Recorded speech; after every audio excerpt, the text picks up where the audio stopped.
जो बिहार का इलेक्शन है वो पूरी तरीके से बीजेपी के पक्ष में है। तेज प्रताप यादव वो वहाँ के लोकल एसपी से क्या कहता है, बुड़बक, जिस दिन हमारी सरकार आ गई और हमारा भाई मुख्यमंत्री बन गया तो हम तुमसे तुम्हारी जीप से अपने जूते साफ करवाएंगे। आप बताइए ये भाषा प्रयोग करने वाली है? आदित्यनाथ जी तो कहते हैं कि एक रहोगे तो सेफ रहोगे। चाहे 100 रुपए किलो प्याज कर दें या टमाटर कर दें, वो आलू और प्याज पर सरकार मोदी जी की नहीं गिरने वाली। महंगाई का ठेका रामलाल, श्यामलाल, राधे श्याम अब अब्दुल भाई को भी लेना पड़ेगा, तब होगा। और ये मोदी जी चलने नहीं देंगे। क्या आप उनको एक शौचालय तो दे नहीं पाए? शौचालय भी नरेंद्र मोदी एनडीए की सरकार को आकर के वहां देना पड़ा। आपने कितना चलना और कितना उठना सिखाया होगा ये हम समझ ही सकते हैं दिल्ली में बैठकर। तो जिन लोगों ने गरीबों को रोंदा हो, जिन्होंने उनकी जमीन हड़प के उनको नौकरी देने की बात रखी हो, जिन्होंने रेलवे के अंदर घोटाले करे हो, जिन्होंने भैंसों का चारा खा लिया, वो कितनी उन्नति कर सकते हैं बिहार की? अब मुझे लगता है कि आज की जो पीढ़ी है उसको समझने की आवश्यकता नहीं है। जिनका उद्देश्य ही चोरी करना होगा वो कभी विकास नहीं कर सकते, वो विनाश ही करेंगे। उस पे सवाल नहीं उठाएंगे जब अशोक चिन्ह टूटा था, उस पे सवाल नहीं उठाएंगे। ठीक है, मतलब इनको दिक्कत है तो सिर्फ मोदी जी से दिक्कत है, इनको कुछ और मिलता ही नहीं है। मैं तो राहुल गांधी को एक ही बात बोलना चाहूंगा कि तू ना शादी वादी कर ले, कोई फायदा नहीं है तेरा राजनीति में रहने का, क्योंकि जो बंदा हिंदुओं का हिंसक बताता है भाई, हम जैसी जनरेशन तो जिंदगी में वोट नहीं देने के उसे। नमस्कार, आप देख रहे हैं भैया जी गजब और मैं हूं आपके साथ यूबी चौधरी। बिहार की राजनीति की बात करें तो इस समय बिहार का जो माहौल है वो गर्मा गर्म नजर आ रहा है। आपको बता दें कि एनडीए ने सभी सीटों पर अपने उम्मीदवारों को उतार दिया है। इसी बीच कहा जा रहा है कि एनडीए ने जो अपने उम्मीदवारों को उतारा है उसमें 49 सीटें स्वर्ण को दी गई हैं, 15 सीटें वैश्य को दी गई हैं और जो पिछली बार 15 सीटें यादव समाज के पास थी अब वो कहीं ना कहीं 6 सीटें दी गई हैं। तो अब ये सवाल उठने लगे हैं कि क्या जातिगत राजनीति एक बार फिर से शुरू हो गई है? मैडम देखिए, मैं आपके चैनल के माध्यम से बता दूं कि देखिए जो बिहार का इलेक्शन है वो पूरी तरीके से बीजेपी के पक्ष में है और जो सीटें बांटने का काम किया जा रहा है वो मैं आपको बता दूं आपके चैनल के माध्यम से, वो मोदी जी और अमित शाह जी जो कर रहे हैं। अब जो एंट्री हुई है यूपी के बब्बर शेर की, आपको मालूम होगा यूपी का बब्बर शेर कौन है? योगी आदित्यनाथ। उनको लाया गया क्योंकि हिंदुस्तान में ही नहीं, हमारे भारत में ही नहीं, विदेशों तक में योगी जी की मांग है। तो मैं आपको बता दूं आपके चैनल के माध्यम से, इसलिए बता रहा हूं क्योंकि जो स्वर्ण सीटें जो बांटी गई हैं, जैसे कि अभी 15 सीटें जो उन्होंने यादवों को दी है, उसके लिए पूरी रणनीति बनाई गई है बीजेपी की। और आपको बता दूं उसमें क्या किया जा रहा है, जो बेकार के लोग हैं, बेकार के लोग यानी कि लालू प्रसाद यादव का नाम लिया जाए या तेजस्वी यादव का नाम लिया जाए, इन लोगों का बस एक ही मत है, किसी भी तरीके से नीतीश कुमार जी को हराया जाए या बीजेपी को हराया जाए। जबकि आप देख लीजिए कांग्रेसी लीडर राहुल गांधी भी लालू प्रसाद यादव जी के साथ आ गए हैं उनके समर्थन में, और बड़े बड़े लोग आ रहे हैं। ममता बनर्जी का भी नाम देखा जा रहा है। तो मैं आपको बता दूं, चाहे एक कहावत आपने सुनी होगी, समुंदर में लहरें कितनी भी ऊंची उठ जाएं लेकिन पानी अपना रास्ता खुद बना ही लेता है। तो मैं आपको बता दूं आपके चैनल के माध्यम से जो होने वाला है वो आपको और हमारे हिंदुस्तान भाइयों को सबको बहुत जल्दी दिख जाएगा, क्योंकि चिराग पासवान जो मोदी जी का बहुत खास एक मोहरा है, जिसको 29 सीटें देके बीजेपी ने अभी खड़ा किया है। आगे आने वाले समय में आप खुद देखेंगे कि वो नया शेर, नया युवा आगे आने वाले समय में बिहार का क्या नक्शा चेंज करता है।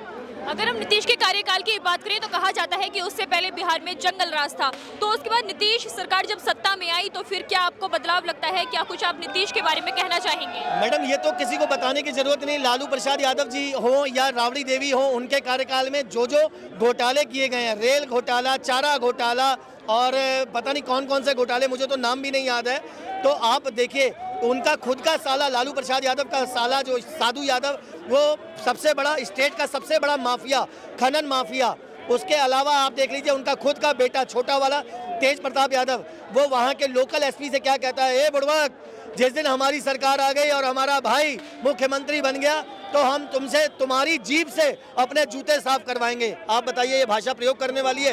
एक गजेटेड ऑफिसर जो एसपी रैंक का अधिकारी है, पुलिस अधिकारी है, और आप उससे इस तरीके की भाषा का प्रयोग कर रहे हैं, ये तो सरासर मर्यादा के खिलाफ है। मैडम अक्सर नीतीश कुमार के बारे में वीडियो वायरल होती रहती है, कभी झंडे का अपमान करते नजर आते हैं तो कभी जो हमारा राष्ट्रीय गान है उसमें वो हिलते रुलते नजर आते हैं, तो फिर इस पर आप क्या कहेंगे? मैडम देखिए, आजकल आपको पता है टेक्नोलॉजी बहुत आगे चली गई है। एआई की मदद से लोग बहुत सारे उल्टे सीधे मिमिक्री बना लेते हैं और कई चैनल्स वाले होते हैं जो बहुत ज़्यादा प्रैंक बना लेते हैं और सारी चीज़ें बना लेते हैं। तो इसलिए ये सिर्फ एक, जैसे आपने कई बार देखा होगा योगी और मोदी जी के आपने कार्टून्स देखे होंगे, तो ये सब आजकल चल रहा है क्योंकि इस समय 4G 5G का ज़माना आ चुका है। तो अब आप देखिए कि टेक्नोलॉजी बहुत आगे जा चुकी है। ये आजकल के यूट्यूबर्स और जो नई जनरेशन है वो किसी का भी कार्टून बना सकती है, किसी को भी कैसे भी रिप्रेजेंट करवा सकती है। तो इसके लिए आई हैव नो कमेंट्स, क्योंकि आजकल टेक्नोलॉजी बहुत आगे जा चुकी है और एआई के बारे में किसी को बताने की ज़रूरत नहीं है। आपका नाम? वैभव राज नाम हुआ। सर, जो अभी ये बिहार में एनडीए ने सीटों का बंटवारा किया है और कहा जा रहा है कि स्वर्ण को ज्यादा महत्व दिया गया है, वैश्य समाज पे भी नजर रखी गई है, तो क्या ये एक जातिगत वोट बैंक को साधा जा रहा है या बाकी वर्गों पर भी ध्यान दिया जा रहा है? सभी वर्गों को साथ लेकर के एनडीए की सरकार, एनडीए सभी वर्ग को साथ लेकर के टिकट का बंटवारा किया है। इसमें कोई किंतु परंतु नहीं है। आप हर एक समाज की इसमें जो भागीदारी है उस हिसाब से उन्हें टिकट दिया गया है जी। और बात करें हम नीतीश की, तो नीतीश के कार्यकाल की अगर बात करें तो कहा जाता है कि पहले बिहार में काफी जंगल राज था और नीतीश कुमार काफी अपने दल भी बदलते रहते हैं, तो क्या ये भाजपा की वजह से बिहार का विकास हुआ है या इसमें नीतीश कुमार का भी हाथ है? देखिए, निश्चित तौर पे 2005 में जब आदरणीय नीतीश जी बिहार के मुख्यमंत्री बने तो उससे पहले यदि हम बिहार को देखते हैं तो बिहार में कुछ नहीं था। बिहार में ना रोड थी, ना बिहार में सड़क में बिजली था, ना शिक्षा था, ना स्वास्थ्य था, कुछ नहीं था। सब डमाडोल स्थिति में था। एनडीए की सरकार बनी, भाजपा से गठबंधन हुआ और वो गठबंधन कब तक चला? 2013 तक चला। और आपको बता देते हैं हम 2010 के चुनाव में, विधानसभा का जो चुनाव हुआ था, नीतीश कुमार एनडीए के नेतृत्व में जो सरकार बनी थी उसमें 200 से अधिक सीट बिहार में एनडीए को मिला था। तो मैं पूछना चाहता हूं, क्या वो तेजस्वी जी के साथ हुआ था? नहीं, वो नीतीश कुमार और आदरणीय ये भाजपा के साथ उसमें हुआ था। उसके बाद 18 महीना का इन लोग का चला। लेकिन नीतीश कुमार के दल में बहुत सारे लोग थे। नीतीश कुमार तो कई बार इस चीज़ को मंच से कह चुके हैं कि दल में कोई लोग था, उसके कहने पे हम चले गए, तो ऐसा हुआ। लेकिन बिहार का जो विकास हुआ है वो पूरा एनडीए ने ही किया है। क्या आप एक सीएम की कुर्सी पे बैठे हो तो किसी के भी कहने से क्या आप दल बदल सकते हो अपना? जी नहीं, पार्टी सिर्फ एक व्यक्ति से नहीं चलता है। पार्टी चलती है पूरे संगठन से चलती है। हर एक पार्टी में सचिव होता है, महासचिव होता है, अध्यक्ष होता है, सबसे चलता है। उस समय की परिस्थिति कुछ और रही होगी, ये भी तो हो सकता है। और विकास का जहाँ तक बात रहा, इस बार चुनाव का जहाँ तक बात रहा, इस बार के चुनाव में एनडीए ने कोई मुद्दा ही नहीं छोड़ा है महागठबंधन के लिए। आप देखिए, बिहार में पटना एयरपोर्ट है, पटना एयरपोर्ट का नया टर्मिनल का बिल्डिंग बना।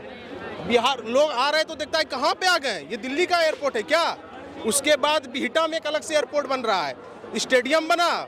उसके बाद और हम देखें तो हर एक चीज़ में काम हो रहा है। एनआईटी बन रहा है, एनआईटी एक था, उसके बाद एक अलग से बिहटा में बन रहा है।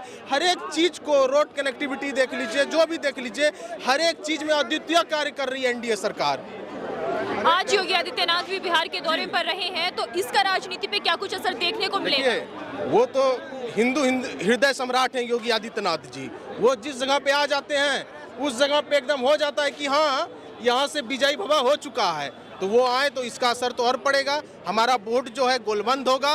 और वो तो कहते हैं, योगी आदित्यनाथ जी तो कहते हैं कि एक रहोगे तो सेफ रहोगे, तो इसीलिए वो आए हैं। सब अच्छा मैसेज गया है बिहार में और अच्छा चीज होगा। आपका नाम? राधे श्याम, गया जिला से। हाँ सर, जो अभी बिहार में ये एनडीए ने अपनी सीटों का बंटवारा किया है, तो कहा जा रहा है कि जो सीटें बांटी गई हैं, वो सीटें जो बांटी गई हैं वो जातिगत आधार पे बांटी गई हैं, तो इसको लेकर आप क्या कहेंगे? तो जातिगत तो थोड़ा सा वो उसमें लेंगे, हर पार्टियां लेती है जातिगत। जातिगत तो होना नहीं चाहिए। ये जो जातियां चली गई है, अब तक के खत्म हो जाना चाहिए था पूरी राजनीति का। लेकिन जो कांग्रेस की देन है, सबसे ज़्यादा जातिगत ही देन है, इस चलते वो छूट नहीं पा रहा। जब तक के कांग्रेस खत्म नहीं होगी ना देश से, तो तब तक के ये जाति चलता रहेगा। कांग्रेस में यदि इतनी मानसिकता होती है कि जातिगत खत्म कर दिया जाए तो बिल्कुल खत्म हो जाता है एजुकेटेड। और शुरू से ही आप देखिए कि जैसे गरीब का बच्चा या राष्ट्रपति का बच्चा, दरोगा का बच्चा एक ही स्कूल में पढ़ना चाहिए था, तो कोई आज दलित वगैरह कोई नहीं रहता, सारे बच्चे एक साथ पढ़ते हैं। कांग्रेस ने जो बनाई है आधा प्राइवेट, आधा कुछ, आधा सरकारी, आधा कुछ, जब बच्चे एक साथ पढ़ते, दरोगा का बच्चा, राष्ट्रपति का बच्चा और किसान का बच्चा, उसमें मिड डे मील में जहर भी नहीं आता, क्यों ने कर दिया था? तो कांग्रेस में ये मानसिकता नहीं रही है और वो चीज़ जोड़ेंगे। जनसंख्या नियंत्रण का कंट्रोल का कांग्रेस ने कानून नहीं लाया, हालांकि अब बोलेंगे कि मोदी जी क्यों नहीं लाए, तब जो बनाया हुआ है कांग्रेस उसी को तो फॉलो करेगा। मोदी जी कह रहे हैं कि लाने के लिए, लेकिन ये उंगली उठा देते हैं, ये चीज़ है ना। और बाकी बेरोजगारी और महंगाई और भ्रष्टाचार एक किसी से रोकने वाली बात नहीं है, ये पॉलिटिकल मुद्दा है, ताकि नैरेटिव चला करके मोदी जी को अगली 29 में सत्ता चेंज करें। ऐसा नहीं होगा जब तक के लोग जा करके अपनी धर्मों में वोट देते रहेंगे, धर्म और मजहब के नाम पर, तब तक के मोदी जी को नहीं हटाया जा सकता, ये कोई नहीं हटा सकता। अभी भी मैं कह रहा हूँ कि सारे धर्मों के गरीब आदमी एक हो जाए, तुरंत हट जाएगा मोदी जी। तो सारे धर्म के गरीब आदमी थोड़े, वो वैसी जी जा करके 5 सीट ले आते हैं, कै गो विकास के ईंट लगाए हैं, नहीं लगाया ना, तो कैसे वोट पड़ गया? धर्म के नाम भी तो पड़ी। तो वो चीज़ लोग बाग देख रहा है। आज के डेट में जेब कट जाए तो कट जाए, गला सुरक्षित रहना चाहिए। जान बचे तो लाख हो पाई, कहावत है ना ऐसे, तो जान बचना चाहिए। थोड़ी बहुत महंगाई है तो संतुष्ट कर लेंगे। वो वाजपेयी का शासन लोग भूलेंगे नहीं कि आलू और टमाटर और प्याज पे सरकार गिरा दो, अब नहीं गिरने वाली कि आलू और टमाटर पे प्याज नहीं, सरकार महंगा कर दिया, महंगा, ऐसा नहीं होगा। मोदी जी चाहे 100 रुपये किलो प्याज कर दें या टमाटर कर दें, वो आलू और प्याज पे सरकार मोदी जी की नहीं गिरने वाली, और महंगाई और बेरोजगारी से नहीं गिरेंगे। क्या लगता है कि जनता भी जो वोट देती है, जनता वो भी जाति के आधार पर वोट देती है? बिल्कुल, जनता 50% जनता धर्म में जुड़ी हुई है। अब एग्जाम्पल दे तो रहा हूँ, कश्मीर में एक भी सीट है बीजेपी का, या अररिया, किशनगंज ये चीज़ है, या भागलपुर में जैसे ही शाहनवाज हुसैन लड़े बीजेपी से हार गए, कहाँ गई वोट? क्यों दिया जा रहा है? तो वो क्या मैसेज दे रहा है वहाँ की जनता कि हमारे लिए धर्म पहले, देश नहीं है। तो हम राधे श्याम ठेका लिया है महंगाई का ठेका, रामलाल, श्यामलाल, राधे श्याम, अब अब्दुल भाई को भी लेना पड़ेगा, तब होगा। और ये मोदी जी चलने नहीं देंगे। मोदी जी को यदि हटाना है तो सबको एक रेल पथ पे आना पड़ेगा, गरीब आदमी को, तब मोदी जी हटेंगे, नहीं तो मोदी जी कतई नहीं हटने वाले। मोदी जी फिर सही कर रहे हैं। बिहार में आज योगी आदित्यनाथ भी दौरे पर गए हैं, तो योगी आदित्यनाथ की एंट्री से बिहार का क्या सियासी माहौल कुछ अलग देखने को मिलेगा? योगी आदित्यनाथ एक स्टार प्रचारक और एक भारत के 29वें राज्य में एक ऐसे मुख्यमंत्री हैं जो बहुत बढ़िया और ईमानदार सीएम है। योगी जी की तरह बिहार में अगला सीएम बनना चाहिए, वहाँ प्रचार भी करेंगे और वैसा योगी जी का तरह सन्यासी आदमी जुड़ना चाहिए। सर, आपका नाम? राहुल मेहता। सर, जो अभी बिहार में सीटों का बंटवारा हुआ है, उसके बाद कहा गया कि सीटों का बंटवारा जातिगत आधार पे किया गया है। 49 सीटें स्वर्ण को दी गई, जो नामांकन अभी किया जा रहा है, 15 वैश्य है, और जो यादवों के लिए 15 सीटें 2020 के चुनाव में थी, वो अब 6 कर दी गई हैं। तो इस पर आप क्या कहेंगे? क्या सच में एक जातिगत राजनीति अब उभर कर आ रही है? देखिए, ऐसा नहीं है।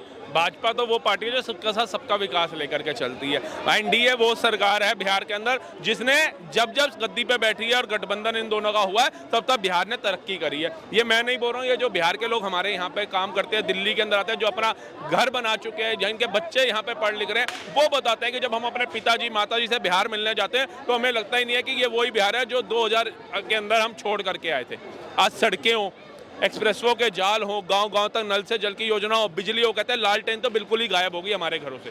अब बिजली 20-20, 22-22 घंटे आती है हमारे घरों के। तो जब वो अपने मुख से ऐसे विचार प्रकट करते हैं तो हमें लगता है कि हाँ, ये ऐसा नहीं है कि भाजपा की सरकार है वहीं काम हो रहे हैं, जहाँ एनडीए भी है वहाँ भी तीव्रता से काम हो रहे हैं, और वो देखने को मिल रहे हैं। आपने देखा होगा गया जी के ऊपर जो अभी फ्लाईओवर बना करके दिखाया, राघोपुर की सीट से जहां से तेजस्वी यादव नामांकन भरने जा रहे हैं, राघोपुर का ब्रिज एनडीए की सरकार ने बना के दिया। ये एक सड़क तक नहीं दे पाए थे गांव वालों को। और जिस लालू प्रसाद यादव कहता है कि हमने SC ST दलितों को बोलना सिखाया, चलना सिखाया, उनको उनका अस्तित्व दिखाया, उनसे पूछिए कि आप उनको एक शौचालय तो दे नहीं पाए। शौचालय भी नरेंद्र मोदी एनडीए की सरकार को आकर के वहां देना पड़ा। आपने कितना चलना और कितना उठना सिखाया होगा ये हम समझ ही सकते हैं दिल्ली में बैठ करके। तो जिन लोगों ने गरीबों को रोंदा हो, जिन्होंने उनकी जमीन हड़प के उनको नौकरी देने की बात रखी हो, जिन्होंने रेलवे के अंदर घोटाले करे हो, जिन्होंने भैंसों का चारा खा लिया हो, वो कितनी उन्नति कर सकते हैं बिहार की। अब मुझे लगता है कि आज की जो पीढ़ी है उसको समझने की आवश्यकता नहीं है। वो इन्हीं चीज़ों से समझ चुकी है कि जिनका उद्देश्य ही चोरी करना होगा वो कभी विकास नहीं कर सकते, वो विनाश ही करेंगे बिहार। मेरा एक सवाल ये भी है कि नीतीश कुमार जब सत्ता में रहे हैं, नीतीश कुमार ने अपना दल काफी बार बदला है। कभी वो एनडीए में आए हैं तो कभी विपक्ष में गए हैं, लेकिन फिर भी वो सीएम कुर्सी पे बरकरार हैं और बार बार नीतीश कुमार का अपनी सीट बदलना, क्या ये ठीक है? देखिए ये ठीक नहीं है, क्योंकि क्या होता है जब एक नेता कोई गठबंधन तोड़ करके दूसरे साथ जाता है तो होता है कि कई प्रोजेक्ट जो मिल करके होते हैं, जिसमें समझिए कि एक उप मुख्यमंत्री दूसरी पार्टी का है और मुख्यमंत्री इस पार्टी का, तो किसी ना किसी पेपर में तो दोनों के हस्ताक्षर की आवश्यकता होती होगी, किसी ना किसी में तो उसने टेंडर भरा होता होगा, तो कहीं ना कहीं वो सारे काम जो है वो रुक जाते हैं। अब कहीं ना कहीं नीतीश को भी ये समझ आ चुका है, जहाँ तक मैं देख रहा हूँ। तभी उन्होंने तेजस्वी यादव की परवाह नहीं करी थी जब वो उप मुख्यमंत्री थी, अपनी तानाशाही चलाने की कोशिश कर रहे थे। दोबारा से मुझे लगता है जो जॉब नीतीश कुमार बांट रहे थे उसके अंदर ये अड़चन पैदा कर रहे थे कि अगर 5 लाख जॉब हैं तो उसके अंदर 3 लाख जो है लैंड फॉर जॉब टाइप की हम बांटना चाहते हैं, कुछ भी इनका हुआ होगा। तभी नीतीश कुमार ने इनको लात मार के भगाया कि अब ये वो बिहार नहीं है जो 2000 के अंदर तुम्हारे बाप ने और तुम्हारी माताजी ने तानाशाही चलाई थी। ये नीतीश का बिहार है, ये एनडीए का बिहार है। ये बिहार तरक्की करेगा, विकास करेगा, विनाश नहीं करेगा। लेकिन ये भाजपा पे, एनडीए पे जातिगत राजनीति करने के आरोप क्यों लगते रहते हैं? देखिए जिनका काम खुद का जातियों में बांटना होना, जो पर्टिकुलर जाति देख करके ही लोगों को भड़काने का काम करते हो, 26 चोर, उनको हमेशा यही नजर आएगा भाजपा ने जो है जातियां देख करके सीट बांटी है। अरे आप दोनों तो इतना अच्छा महागठबंधन लेकर चल रहे हो, आप लोग तो देश को इंसाफ दिलाने के लिए निकले हो, तो भैया मुझे बता दो तेजस्वी यादव आपको 56 सीटें क्यों दे रहा है? 50-50 करो। नीतीश और भाजपा ने भी तो 50-50 करी, 101 पे अगर वो लड़ रही है तो नीतीश कुमार भी 101 पे लड़ रहा है। ये थोड़ी ना कि भाजपा को 50 दे दिया, भाजपा ने नीतीश को 50 दे दी। तो भैया ये चीज तो तुम्हारे अंदर दिख ही नहीं रही, तो इसका मतलब तुम महागठबंधन नहीं महाठगबंधन हो। तुम्हारा उद्देश्य है कि सीटें लाओ और बिहार को दोबारा से रसातल में ले जाओ। बिहार के अंदर अगर योगी आदित्यनाथ गए हैं तो योगी आदित्यनाथ को आज की डेट में लोग सुनना पसंद करते हैं, उनको अपना आइडल मानते हैं, उनको मानते हैं कि हाँ योगी आदित्यनाथ हैं। अगर वो यूपी की नक्शा बदल सकते हैं, यूपी की दूरदर्शा बदल सकते हैं, तो वो बिहार की भी बदलेंगे, वो अलग अलग राज्यों की बदल सकते हैं। आप देखते हो कि जब भी कहीं पे ज्यादा बड़ा अपराध होता है तो वो कहते हैं भैया हमारे को योगी आदित्यनाथ चाहिए। कोई नहीं कहता हमें लालू चाहिए। कभी आपने सुना कोई कह रहा हो यार हमारे को राहुल गांधी की सरकार चाहिए हमारे राज्य में, हमारे को केजरीवाल मुख्यमंत्री चाहिए, हमें ममता मुख्यमंत्री चाहिए, हमें अखिलेश मुख्यमंत्री चाहिए, हमें तेजस्वी मुख्यमंत्री चाहिए।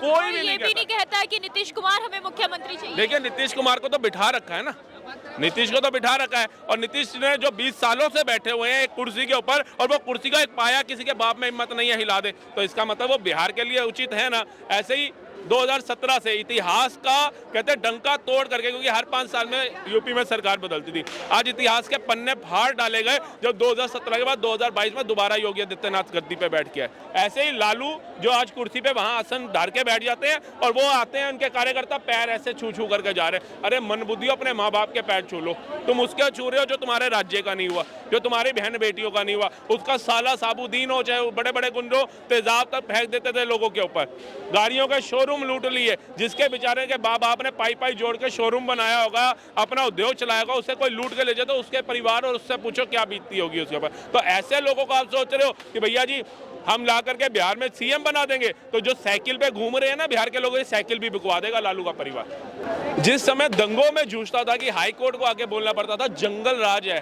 बिहार, जहां पर आईपीएस की धर्मपत्नी सुरक्षित नहीं थी, इवन उसकी नौकरानी सुरक्षित नहीं थी, जहां पर आप देखिए कि जा करके मिस पटना, छोटा टाइटल नहीं है, मिस पटना समझ लो पूरे भारत का नाम जिसने रोशन किया, वो तक सुरक्षित नहीं थी, उसका तक दुष्कर्म करके मार दिया जाता था। वो बिहार की स्थिति क्या होगी? तो उस समय मुझे लगता है लोगों को पढ़ाना, बच्चों को छोड़ो, 2 वक्त का खाना खाना भी कितना मुश्किल होता होगा। लेकिन आज बच्चे पढ़ भी रहे हैं उनके, मैं देखता हूँ हमारे दिल्ली के अंदर ही बिहार के कई लोग हैं, मेरे कई मित्र हैं, जब मैं सोशल मीडिया पे बोलना शुरू किया मेरे मित्र बने, और मुझे लगता है बिहार के लोगों को लालू प्रसाद यादव ने क्या तुलना में बना रखा था, और बिहार से ऐसे लोगों का दिल जितना बड़ा है उतना किसी का हो ही नहीं सकता, बिहार के जैसा बंदा कोई बन ही नहीं सकता। मतलब उदयनिधि स्टालिन उनको गालियां देता है, कहता है भैया ये तो गंदगी उठाने वाले लोग हैं, और फिर उन्हीं के राज्य में जाता है और वो बेचारे उसका स्वागत करते हैं। इससे बड़ा दिल किनका हो सकता है? क्या लगता है जो बिहार का ये विकास हुआ है, जितना बिहार में अभी विकास हुआ है, ये नीतीश कुमार के सत्ता में आने के बाद हुआ है या फिर इसमें भाजपा का भी कहीं ना कहीं हाथ है? देखिए, क्योंकि नीतीश कुमार तो अपना दल बार बार बदल लेते थे। देखिए, हाथ एनडीए का है तो ही विकास हुआ है। अगर मैं ये बोलूं नीतीश कुमार अकेले काम कर लेते तो वो पॉसिबल नहीं था, क्योंकि केंद्र से भी जब मदद आती है, केंद्र का भी जब साथ में था, समझिए घर में दो बड़े भाई हैं, एक अच्छी कमाई करता है, एक थोड़ा मिडिल क्लास टाइप का है। अब वो बड़ा भाई जो है वो छोटे के साथ चलेगा तो घर अपने आप मजबूत बनेगा ना। अब एक राज्य की जो है सालाना जो है वो क्या है, उसका 3 लाख करोड़ का बजट है उसका, लेकिन जब ऊपर से बड़ा भाई भी थोड़ी हेल्प कर देगा 1-2 लाख करोड़ की, तो अपने आप विकास ज़्यादा तेजी से होगा। लेकिन 3 लाख करोड़ पे ही अगर उनको विकास करना पड़ता तो मुझे लगता है जो तीव्रता से काम हुआ है वो रफ्तार कम हो जाती। लेकिन जब बड़े भाई का साथ मिला मोदी जी का तो वही तीव्रता खिंचती चली गई। आज पटना एयरपोर्ट हो, पटना रेलवे स्टेशन हो, आज आप राघोपुर का ब्रिज देखो, आज आप गया जी का ब्रिज देखो, आप आज गांव-गांव तक जो सड़कें बन गई उसको देखो, या एक्सप्रेसवे देख लो, आप नल से जल की योजना देख लो, या कृषि कल्याण के तहत 6,000 रुपये जाना उनका हो जनधन खाते के तहत, वो देख लो। अब तो हर एक चीज़ जो है वो गरीबों तक पहुंच रही है। ये सबसे बड़ी विशेषता है इस सरकार की। जो गरीब जो है, अब ऐसा नहीं है जैसे राजीव गांधी कहते थे हम 1 रुपया भेजते हैं तो 10 पैसा जाता है। आज कोई गरीब ये नहीं कह सकता, आज कोई नेता ये नहीं कह सकता। आज सभी लोग कहते हैं सबका साथ सबका विकास हो रहा है। उस पे सवाल नहीं उठाएंगे जब अशोक चिन्ह टूटा था, उस पे सवाल नहीं उठाएंगे, ठीक है। मतलब इनको दिक्कत है तो सिर्फ मोदी जी से दिक्कत है, इनको कुछ और मिलता ही नहीं है। अब तो वो भी कहने लगे कि क्या नाम है, मोदी जी सरेंडर करो। अब तो ये जैसे वर्ड भी बोलने लगे। भाई मैं तो राहुल गांधी को एक ही बात बोलना चाहूँगा कि तू ना शादी वादी कर ले, कोई फायदा नहीं है तेरा राजनीति में रहने का, क्योंकि जो बंदा हिंदुओं का हिंसक बताता है भाई, हम जैसी जनरेशन तो जिंदगी में वोट नहीं देने के उसे, और हिंदुओं को तो आंखें खोलनी चाहिए। तो फिलहाल हमने बिहार की राजनीति के बारे में जाना, जनता क्या क्या कहना है। खैर ये तो आने वाला समय ही बताएगा कि बिहार में किसकी सरकार आती है। तब तक के लिए देखते रहिए भैया जी गजब। मैं यूबी चौधरी विदा लेती हूँ कैमरा पर्सन धीरज के साथ।